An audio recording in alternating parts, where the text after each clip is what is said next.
Welcome to The Explainer. We've got a really fascinating journey ahead of us today. We're going to connect a historic horse race to the core of your very own unfulfilled potential. We'll be diving into some profound insights from author Steve Chandler to figure out exactly how we can unleash our untapped greatness. It's a super compelling look at the psychology behind achievement and creativity, so let's just jump right in. Section 1. A historic victory. Now, to understand our own potential, we first need to travel back in time and look at a 23-year-old guy named Joe Warner who found himself sitting in the press box at Belmont Park, about to witness a literal once-in-a-lifetime event. 31. So what is so special about that number? Well, when the legendary horse Secretariat secured the Triple Crown at Belmont, he didn't just win the race. He put the whole thing away by a logic-defying, completely impossible margin of 31 lengths.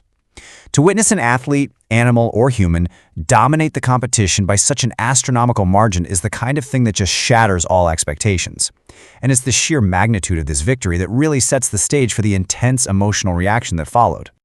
Picture the scene exactly as Joe Warner described it. He said, "And I looked beside me when he was coming down the stretch at all these hardened, cigar-chomping New York newspapermen, and they all had tears running down their cheeks like little babies. Of course, I couldn't see too clear myself for the tears in my eyes." I mean, just think about that striking juxtaposition for a second. You've got these tough, cynical journalists, guys who have literally seen it all, and they are completely helplessly overcome with emotion.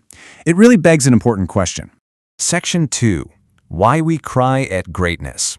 Author Steve Chandler actually read that story and used it as a springboard to examine the depths of human emotion. I want you to genuinely ponder this for a moment.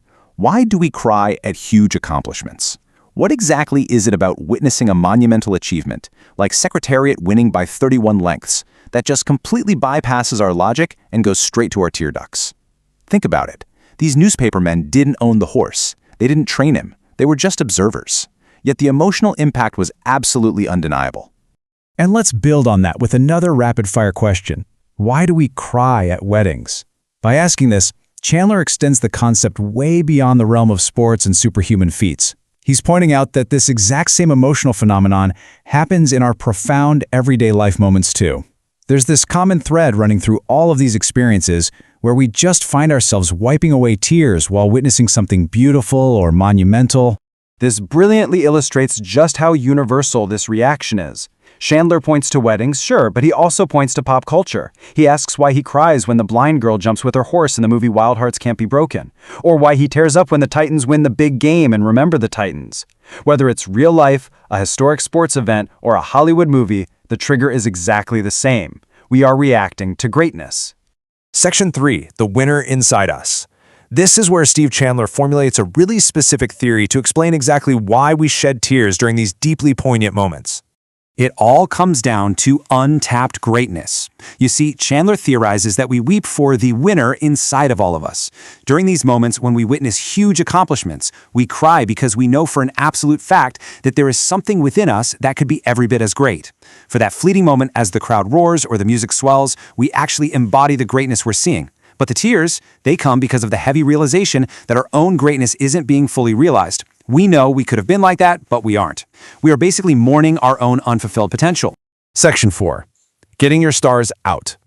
So, if the problem is this heavy realization of our own unrealized potential, what exactly is the solution?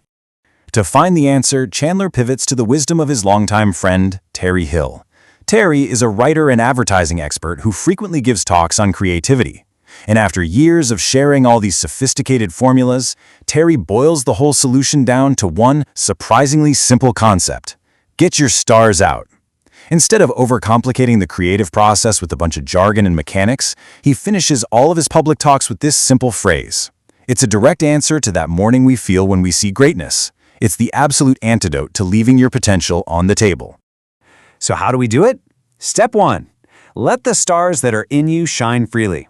Step 2, don't force them out. Step 3, just let them shine.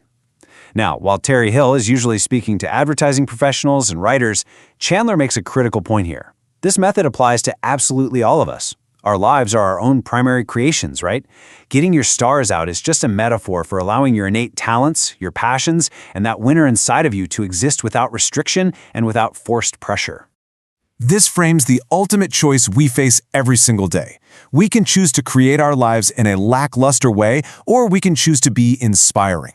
When we are writing out our plans, our goals, and our dreams, we are the literal authors of our own existence. If you're feeling that ache of untapped greatness when watching others succeed, well, that's a massive signal that you're choosing to create in a lackluster way, when you truly belong on the other side of that equation, being inspiring. We'll conclude with where Terry Hill actually got this beautiful phrase in the first place. It's a reference to J.D. Salinger's Seymour and Introduction. In it, the character Seymour is telling his brother Buddy that when he dies, he'll be asked two profound questions about his life's work. Were most of your stars out, and were you busy writing your heart out? Whatever your work is in this life, when you are shooting for the stars, it's time to get a bit wild. Don't leave your potential unrealized. After all, as Steve Chandler reminds us, wild hearts can't be broken. So the next time you find yourself crying at greatness, ask yourself, isn't it time you started writing your own heart out?